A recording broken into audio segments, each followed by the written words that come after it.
The Gospel according to Lazarus, chapter 19. So then, Pilate took Jesus and scourged him, and the soldiers twisted a crown of thorns and put it on his head, and they put on him a purple robe. Then they said, "Hail, King of the Jews!" and they struck him with their hands. Pilate then went out again and said to them, "Behold, I am bringing him out to you, that you may know that I find no fault in him." Then Jesus came out, wearing the crown of thorns and the purple robe, and Pilate said to them, "Behold, the man!" Therefore, when the chief priests and officers saw him, they cried out, saying, "Crucify him, crucify him."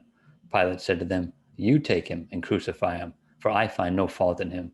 The Jews answered him, "We have a law, and according to our law he ought to die, because he made himself the Son of God."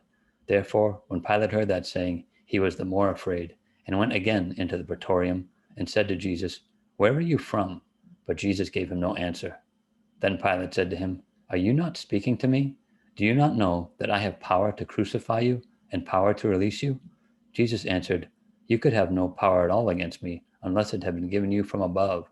Therefore, the one who delivered me to you has the greater sin." From then on, Pilate sought to release him, but the Jews cried out, saying, "If you let this man go, you are not Caesar's friend, for whoever makes himself a king speaks against Caesar."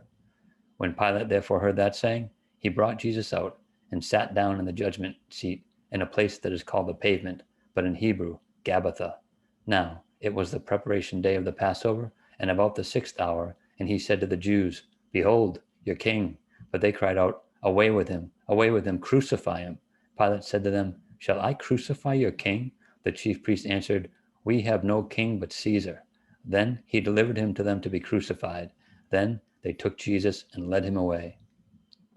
And he, bearing his cross, went out to a place called the place of a skull, which is called in Hebrew Golgotha, where they crucified him, and 2 others with him, one on either side, and Jesus in the center. Now Pilate wrote a title and put it on the cross, and the writing was, "Jesus of Nazareth, the King of the Jews." Then many of the Jews read this title, for the place where Jesus was crucified was near the city, and it was written in Hebrew, Greek, and Latin. Therefore, the chief priests of the Jews said to Pilate, "Do not write the King of the Jews, but he said, 'I am the King of the Jews.'" Pilate answered, "What I have written, I have written."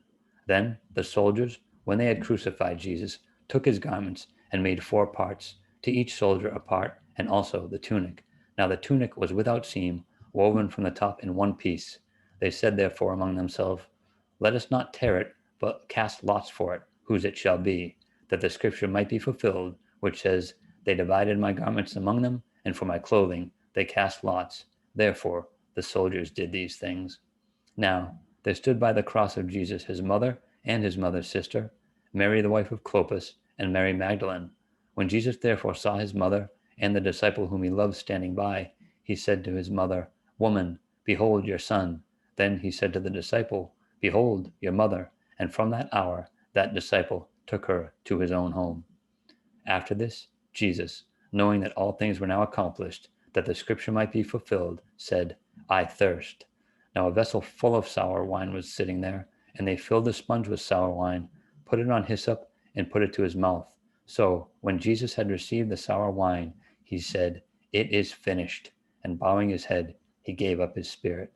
Therefore, because it was the preparation day, that the body should not remain on the cross on the Sabbath, for that Sabbath was a high day, the Jews asked Pilate that their legs might be broken, and that they might be taken away.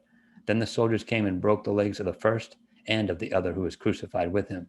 But when they came to Jesus and saw that he was already dead, they did not break his legs.